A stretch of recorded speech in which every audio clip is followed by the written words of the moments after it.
And thanks for this nice audience who've come out to listen to me. I started this, or I gave as a title here, a statement by Einstein. The whole statement is like this: the eternal mystery of the world is its comprehensibility. The fact that it is comprehensible is a miracle. And so I think most of you are into science, technology in some way or another, and we seldom think about why does science work, why does technology work. But Einstein was a thinker and a philosopher in a way more than most scientists, and so that's why I like to quote him, because he asked those kinds of questions. Why does science work? And he sort of concludes that it's a mystery that we can comprehend it, and it's a miracle. So that's what I'm with you. I'm going to start with some scientists, but before that, let me just start with an atheist meme that has circulated from time to time on the internet. This, you see, there's a timeline, 1000 before Christ, the Christian era, and our time, and the thinking is that the blue Greek science should have been taking off after the Roman period, but we lost it because of that blackness in the middle there, the Christian Dark Ages. And it is my contention that this is completely wrong, and I'll try to explain it. But we get a glimpse of this by just looking at one thing from these Dark Ages. Look at this. This is the distribution of Gothic cathedrals in Europe in the medieval time. There are some, the blue ones are the first ones, and the red circles are the next ones, and so on. And then the vertical lines are the universities. They follow each other. Even we have a nice one. The most northernmost cathedral in the world is in Trondheim, which most of you know. And so how come they could build this kind of stuff, and how come they established cathedral schools and then eventually universities around the cathedrals? Is that the Dark Age? Sounds strange. So actually, Gothic is a very negative term. It used to be called Latin architecture. They called it themselves Latin architecture. But in the 1500s, it was associated with the Vandals and the Goths, which were sort of Germanic people who had a very negative influence on Europe. And for some reason, that it was a barbarous German style of some sort. Now, I come here with a background as a physicist and engineer, not a biologist, not a historian, not a philosopher, but I have great respect for those fields, and I'm going to sort of dabble a little bit in these other fields as well. And when it comes to history, I've learned one thing from historians, and that is this notion of presentism, that you interpret old history in terms of what we know today. And they try to avoid it, and it's very, very easy for us as natural scientists in particular. By the way, in Norwegian we have naturvitenskap. In English they have science, which actually means the same thing. So I'm going to use science in the notion of natural science. But scientists have a tendency to interpret things based on today's science and not the science of the day when it was the time it happened. And when it comes to philosophy, I also have great respect for that field, and an awareness that philosophy, even theology, gives us some limits for what science can do. And many scientists have never thought about that. Many scientists don't accept that. but there are limits to what science can do, natural science. And philosophy is a tool to uncover stuff like that. This age wasn't so dark, and you see that in titles of books now.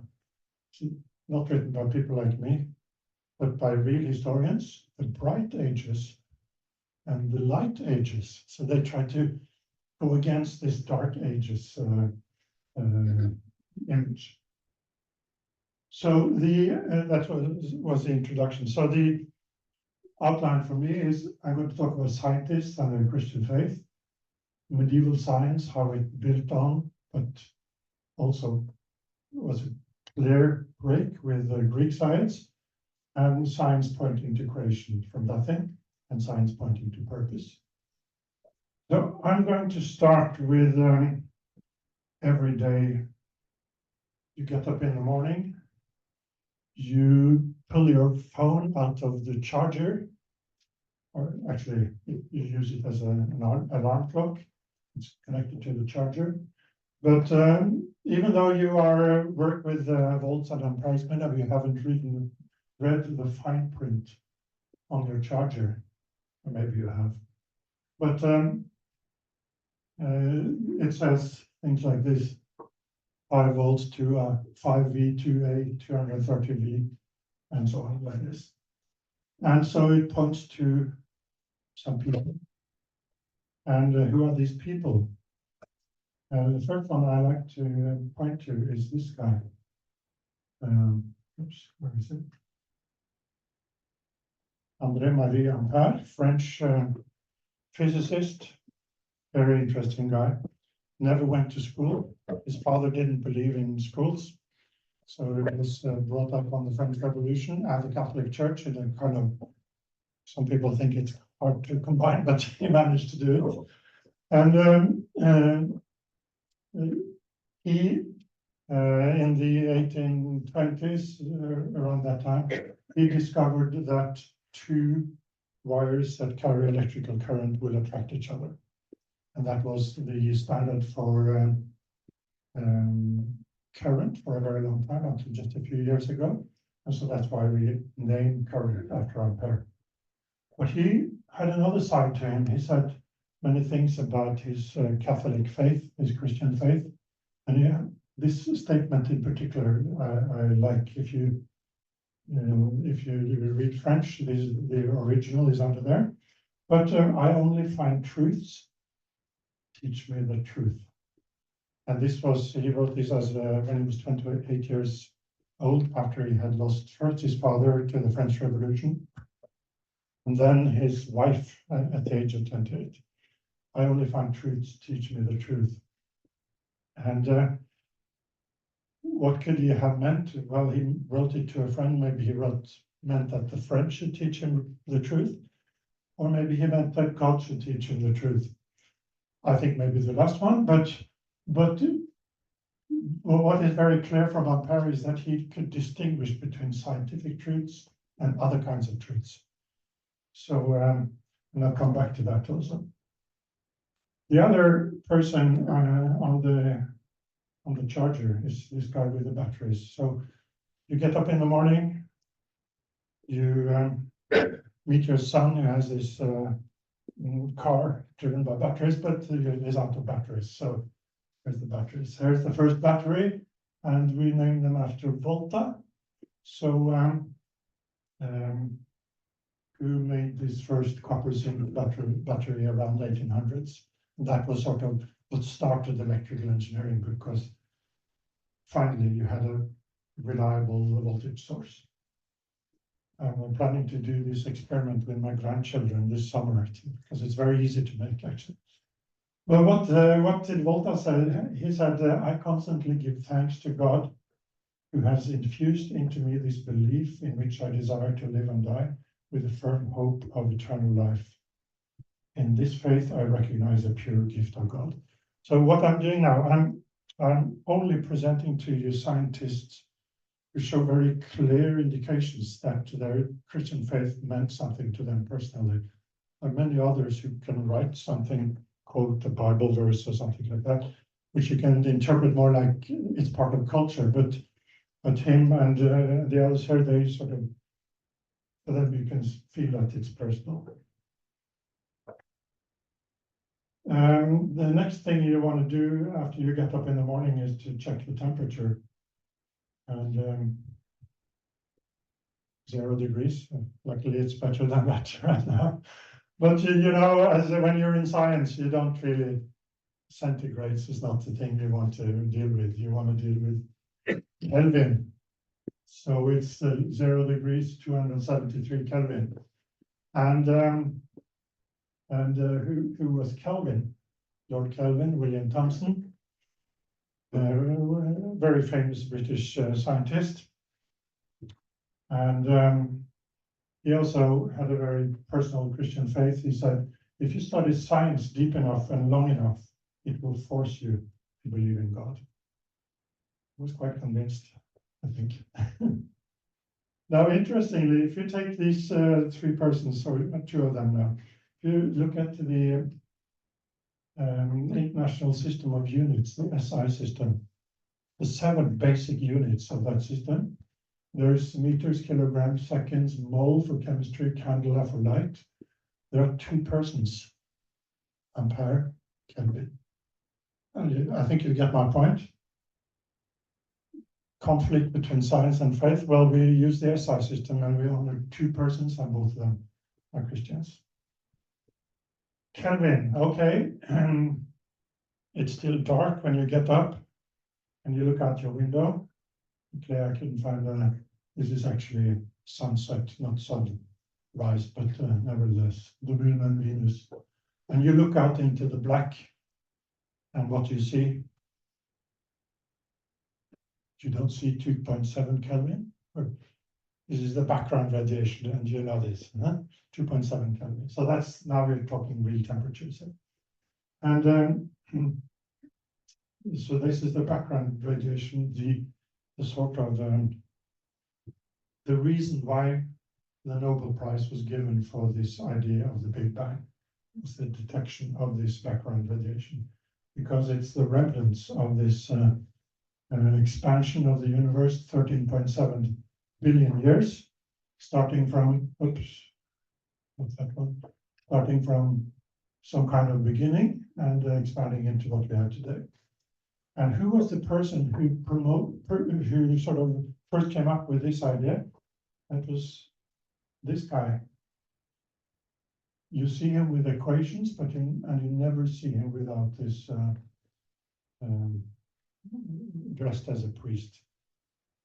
Georges Lemaitre, Belgian scientist, physicist, priest. And in the so this theory about he solved Einstein's general relativity equation, found that the universe expands, something which Einstein had a very hard time accepting, and he extrapolated back, well, it must have had a beginning. And I think that the reason why he could see that better than many others, first it was the timing, but it was also that part of his faith was that the universe has a beginning. And he saw that in the science as well. He was very clear in separating the two. And this is from New York Times in 1933. Lemaitre follows 2 paths to truth. The famous physicist, who's also a priest, tells why he finds no conflict between science and religion. And here's another from the same interview. Here's him with Einstein. I was interested in truth from the point of view of salvation, just as much as in truth from the point of view of scientific certainty. And reading his biography, he had these 2 ideas at the age of 9, something like that. It appeared to me that there were 2 paths to truth, and I decided to follow both of them.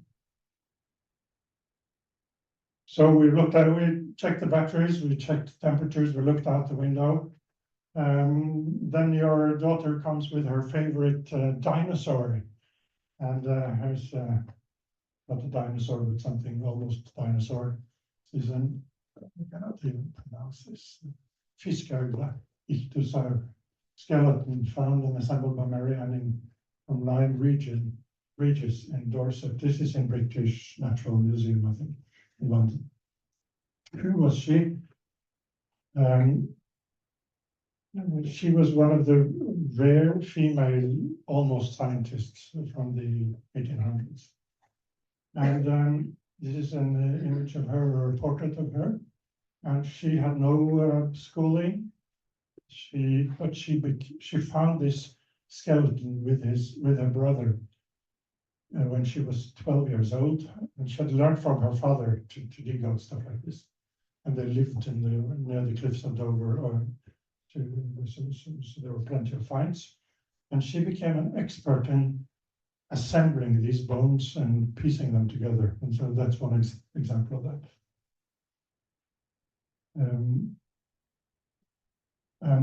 This is the place where it was found, and you can see from the portrait that it's actually the same place.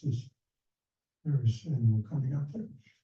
The story about her is that there is a dog hare which is called Trey, and you see that when you are climbing here and looking for dinosaur or whatever old creatures bones, kind of dangerous. So she was actually there was an avalanche, and she barely escaped, but her dog was taken and died.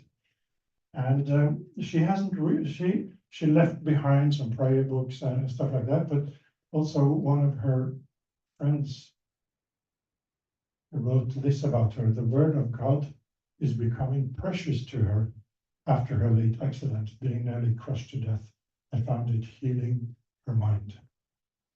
And so sometimes it takes incidents like this for us to sort of open up our minds and see reality.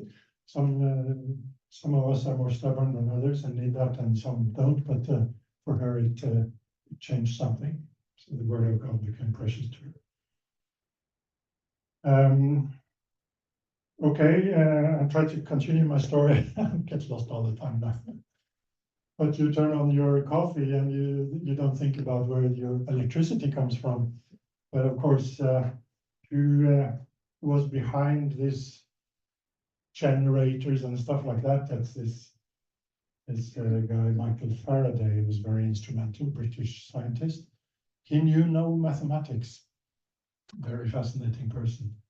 And but he was an experimentalist, and lots of chemistry and electromagnetic experiments, and he had an enormous or a very good intuition for how things worked with fields and all that kind of stuff. And he also said God has been pleased to work in his material creation by laws. And the next person, I'm getting a little hot here, so you need to unwind. The next person is here. So some of you will recognize these equations, won't you? Anybody? Oh, yeah, Lars. Maxwell's equations. So he was the one, he knew the math, so he put mathematics on the equations of Faraday, or the notions, the intuition of Faraday. I don't have a quote from him, but he was also a Christian. He even put a Bible verse on top of the entrance to the Cavendish Laboratory at Cambridge University. It still stands there.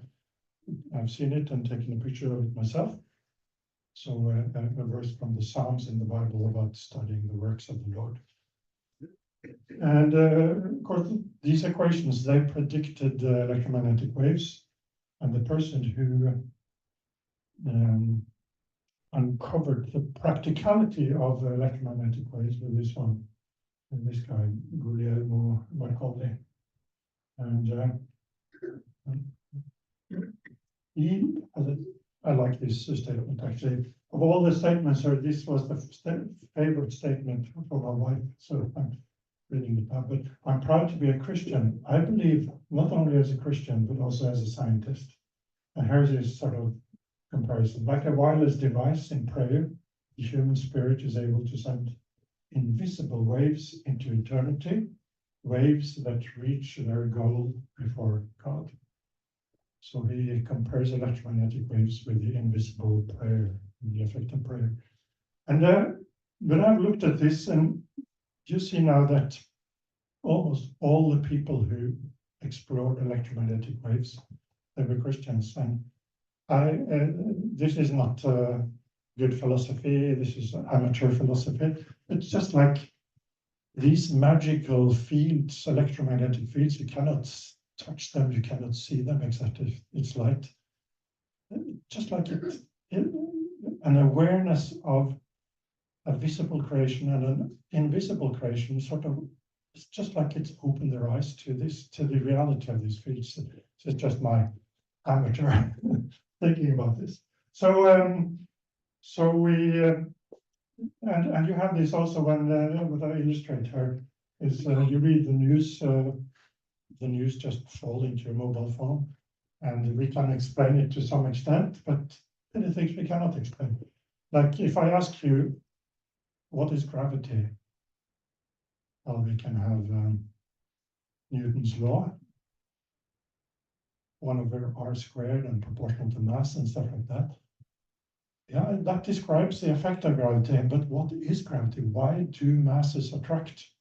That you see that the law of Newton does not explain why masses attract. It just describes the effect of this attraction. And the same with these electromagnetic fields. Why do charges attract or the opposite? They just do. We don't know. So it brings us to, there is an end to what science can tell us. And many people have a hard time distinguishing between the description in the equations and the phenomena themselves, that we cannot really explain the phenomena. We can describe them, and we can describe them very well. And so we have faculties of electronics and what have you to exploit them. And in your daily work, you don't really need to try even think about why we have these fields. They just are. So it's good enough. But Einstein's eternal mystery of the world is its comprehensibility. That sort of touches upon this. I think I will skip something right now. Yeah, I go to Johann Kepler. Now we're back in the 1500s, and he was the one behind these elliptical laws of planet orbits, and he has an answer to Einstein. Those laws, why is the universe comprehensible? Well, those laws are within the grasp of the human mind. God wanted us to recognize them by creating us after his own image, so that we could share in his own thoughts, his own image.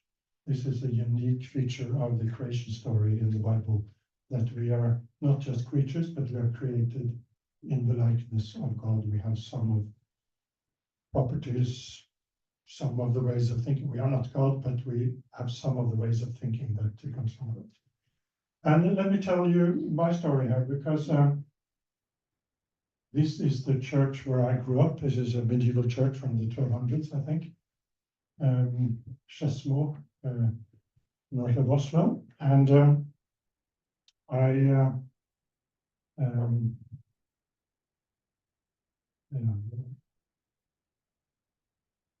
I grew up with only science.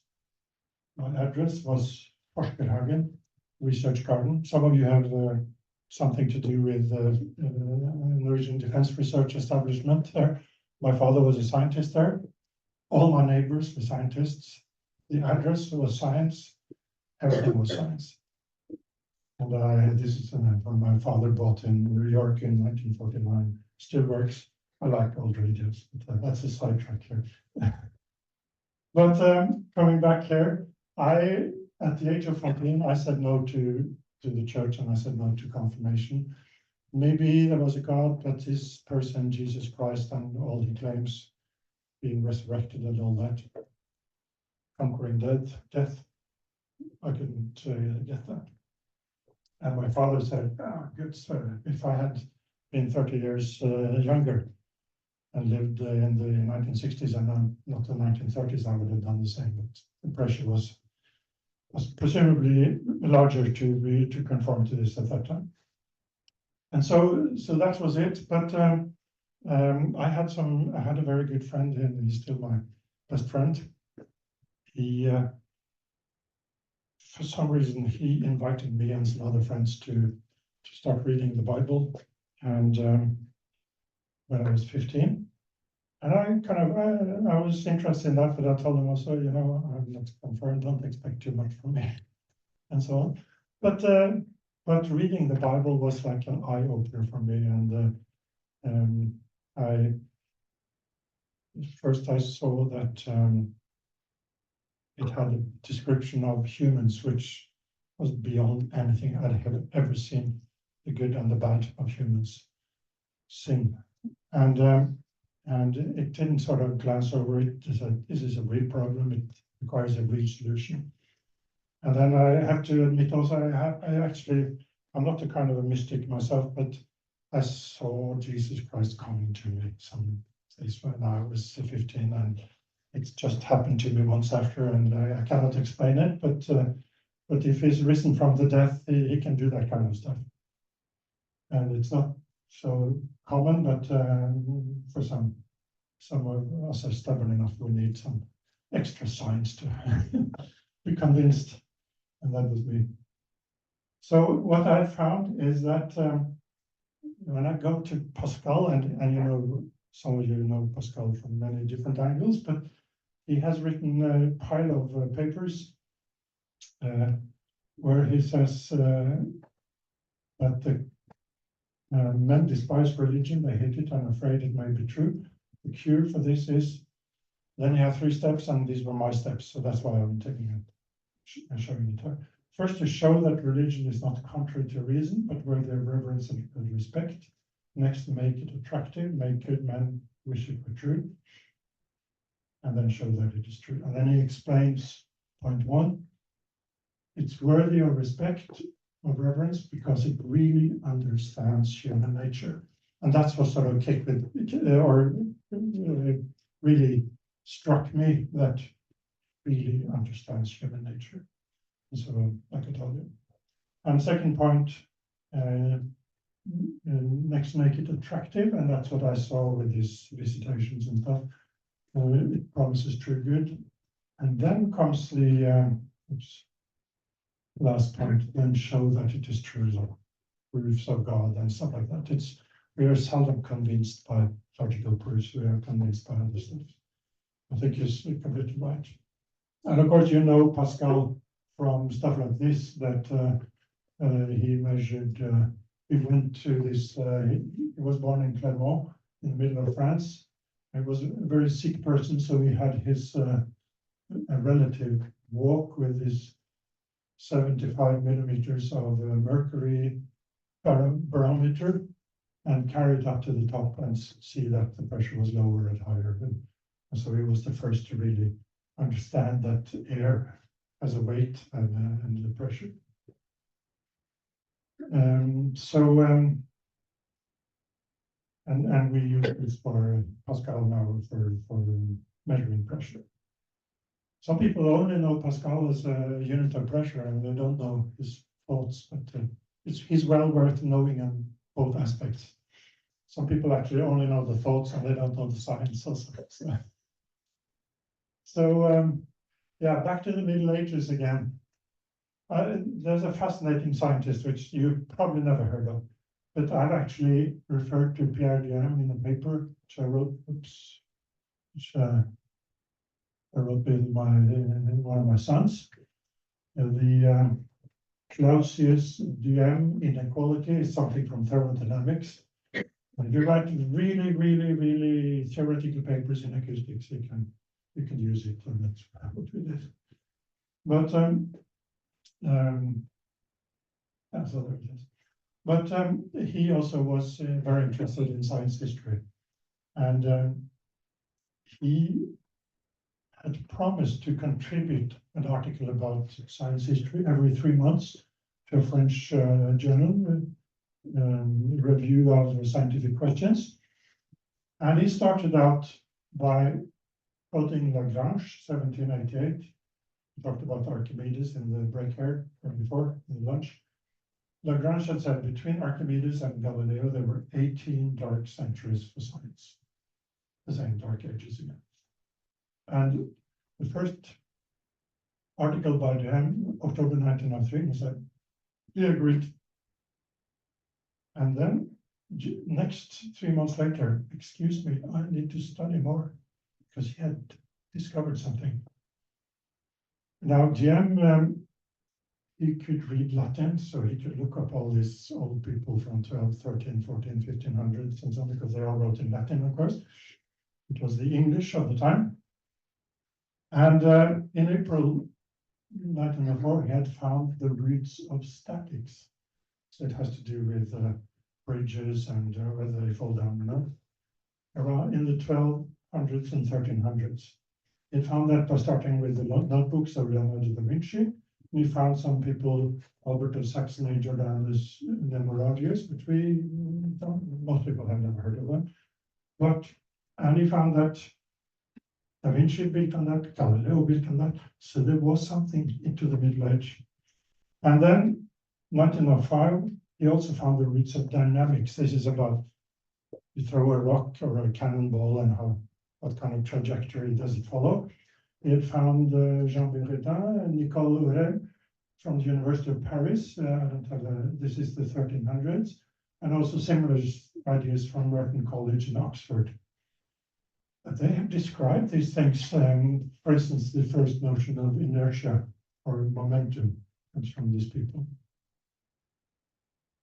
And so now we say that he discovered the medieval mechanics.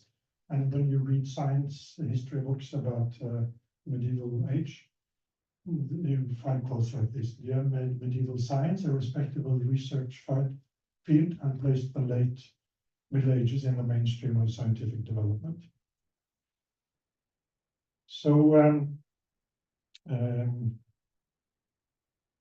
that sort of, this is my argument. There was no dark ages. There was a continuous science, especially from the rediscovery of Aristotle in the 1200s, and when they started to disagree with Aristotle, and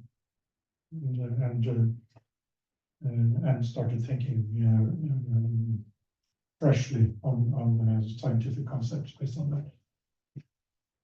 So, and what about the Greek science? Well, there's some very impressive Greek science, 200-300 before Christ. They found the distance to the moon from the shape of the shadow on the lunar eclipse.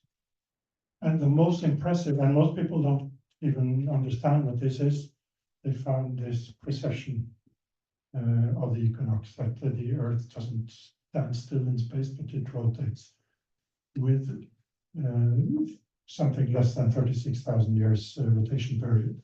25,008 is the modern number. But imagine discovering this 100, 200 years before Christ.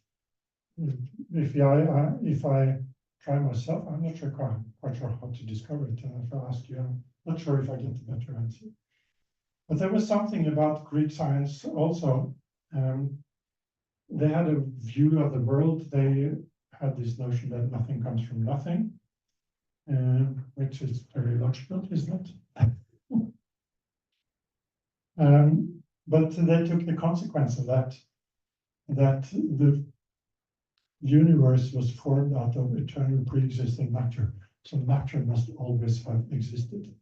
And this is what Einstein believed when Lemaitre came up with this Big Bang at the beginning also.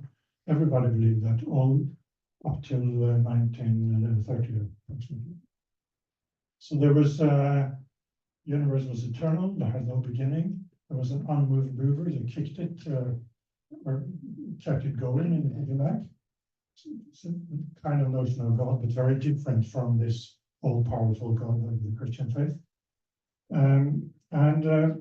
It was also a cyclic universe. Plato and Socrates would return and everything would repeat in heaven and on earth with a period of a great year, 10,000, 120,000, 3.6 million years, different numbers, not fixed, but and this is a and then there was a divine heaven and a chaotic earth. So the earth wasn't really possible to study, but you could study heaven.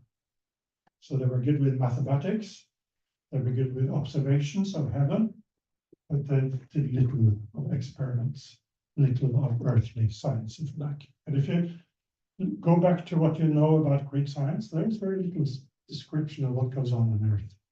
Very good in heaven, but very good with abstract math. So there is a thinker, Stanley Jackie, who deserves to be better known. He just died in 2009. A Catholic Eastern monk, and also had a PhD in theology, a PhD in physics. And he says, well, this view that I just described is a pantheistic view. And all great ancient civilizations had a pantheistic view. And he says that for all those cultures that were dominated by pantheism, pantheism is God is everywhere. God is in everything. God is in my book. So all those cultures were dominated by pantheism, which in turn generated in all of them an animistic, so animal-like conception of nature. And as is the case with all living beings, none of those emotions are strictly predictable. So if you wanted to research on nature, which is like an animal, you don't expect laws. And that's what he says. Nature at large, conceived as a huge animal, cannot be thought of as ruled by laws that allow strict predictability, which is the great advantage of science for the past 4,500 years. So he says that this hindered science in Greece. It started and it achieved many good things, but it also stopped. And then he says that with Christendom, there was a new view of nature. There is a view in the Old Testament, it's almost like here, isn't it? In the beginning, God created the heavens and the earth. Oh, this is the next verse. Okay.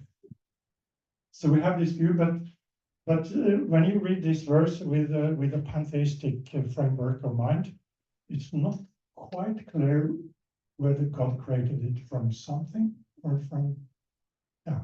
So it could be used to support a cyclic universe. And so this was not enough to break the spell of this Greek science, is what Giaki says. And that is the case for all the monotheistic religions. But then there was a new way of thinking in the New Testament. So now we're moving from, I'm not a theologian, so it's 1,000 years before Christ, or plus minus 500 or something. But New Testament is right after the birth of Christ. It says in the beginning was the Word, and the Word here means Christ. And the Word was with God, and the Word was God. He was with God in the beginning, and then through him all things were made. Without him nothing was made that has been made. This is a very different view. And there's another, also the God who gives life to the dead and calls into being things that were not. So this is the first notion in history of creation out of nothing. And it's a very incredible statement, because it is kind of illogical, but it tells you behind the lines the greatness of the creator that could create out of nothing. And Jackie says that this was imperative for science to take off. And it has to do with resurrection from the dead and creation from nothing, and sort of two aspects of this thing. So the consequences of this new view of nature is this creation from nothing. Nature is now separate from God. It's not an animal, it's not pantheistic. And so we can treat nature as something naturalistic. It's just matter. Especially with the physics point of view. And nature doesn't have a will. It doesn't have its own purpose like animals do. And we all build on this assumption when we are working with science. But this comes from the creation from nothing, because God created something which was not God, something else. And also we have this no linear time, not cyclic time. We have 2024, Anno Domini, after Christ. So we're very clear in our timing that we have linear time. In the Bible, it's from creation to judgment. In science, maybe it is from Big Bang to heat death, or whatever. But it's a linear time concept. And this is also most cultures don't have a linear time concept. So I'm gonna try to wrap up. Back to Marconi. He says that science alone is unable to explain many things. And most of all, the greatest of mysteries, the mystery of our existence. And then he says that I believe not only as a Catholic, but also as a scientist. So his science has sort of shown him that there are limits to what science can do, mysteries. And so if we go back to the Big Bang again, what is the simplest theory that corresponds to the data we have in the matter? We talk about the singularity, but we don't have data for a singularity. It is sort of a given. When you have a singularity, things become infinite. So we cannot know anything before 10 to the minus 10 seconds, because that's when pressures and temperatures are beyond anything we've ever measured on Earth, and we don't know the laws of science, the laws of nature, what happens to them at that time. Beyond that, we can know. So we can know that goes back and back and back and back, but then beyond that, we don't have data, and we probably will never have data. So when you start speculating about what was before, was there a cyclic universe, another one that bounced up and down? Are there multiple universes?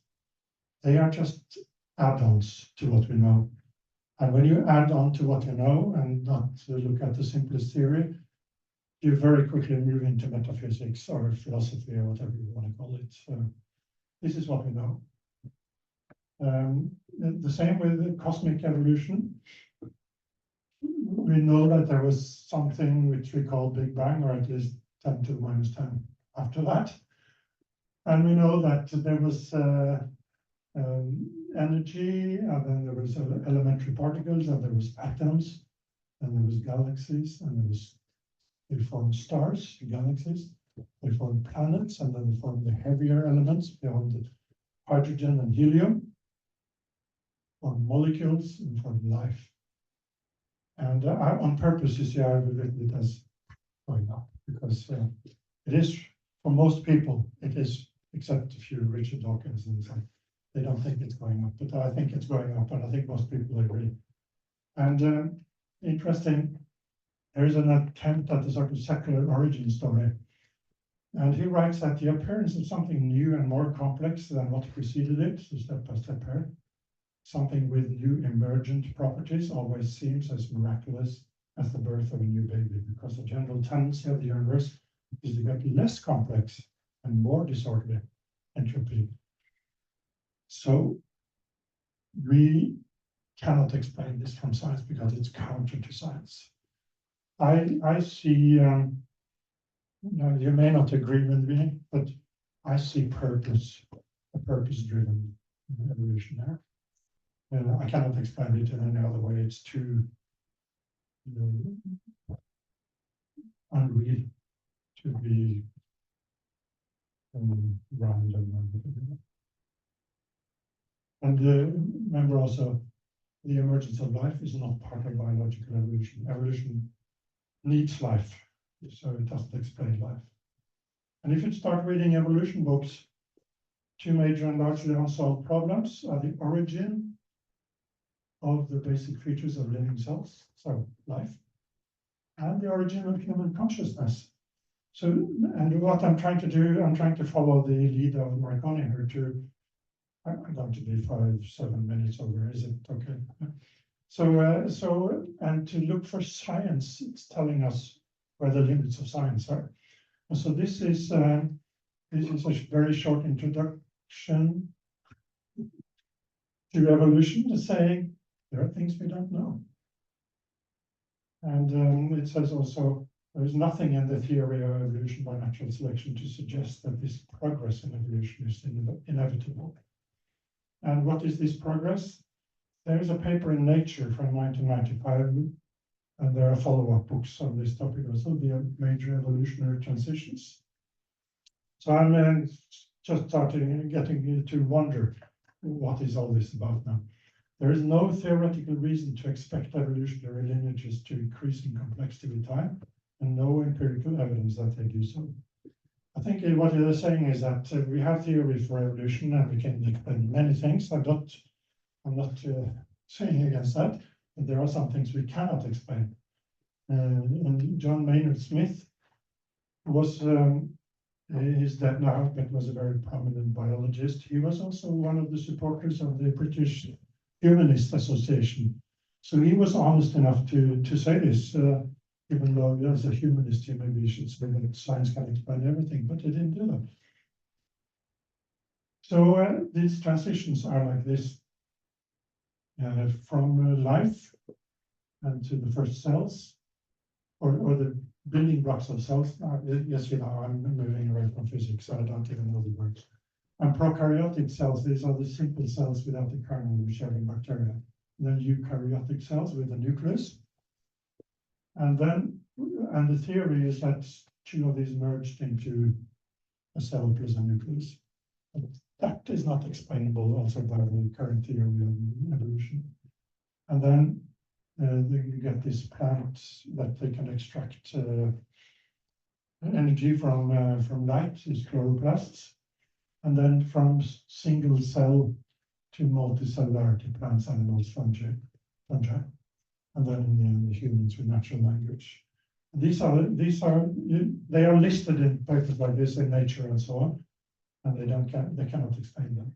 Especially for us, of course, is these humans with natural language.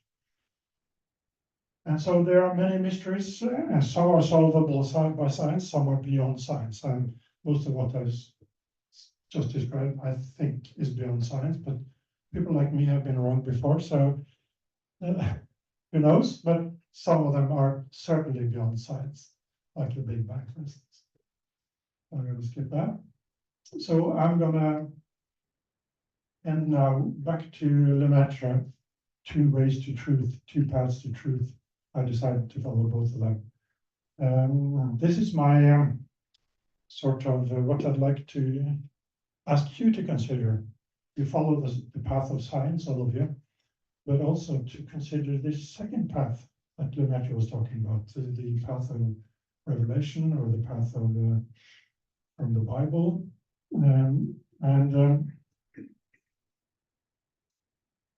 It's like if you have a kettle and you want to boil some water, you ask what is the explanation of the boiling water. I can say electricity goes into the stove and the heats, molecules in motion, and so on. And then I say, no, it's wrong. I want some coffee, is my explanation. And you know that long before people knew about molecules and electricity, they heated the kettles to get maybe not coffee, but something. And most people care more about the purpose explanation than the scientific explanation. It's only narrow-minded people like us who think that the science explanation is more important than the purpose explanation. And these are the two paths, in a way, illustrates the two paths to truth there. And follow the Ampere, I only find truth, teach me the truth. So interestingly here, he spent like 5-6 years experimenting with current, only find truths. It's hard work. We all know that for science, it's hard work. You have to sort of extract it. Nature doesn't give you the truths. You have to pull them out. It's hard work. But the other truth, it's different because it's I'm open. I want to be taught. Please teach me. Please, and this has to do with listening. And from my example, listening to Christ, listening to the Bible. And I think, let me end by just saying, I think it will not diminish your science. It will make your science just as good as the science of Volta, Ampere, Maxwell, Faraday. I'm forgetting now the other ones. Kepler, whoever. They all follow the two paths of truth. So Thank you.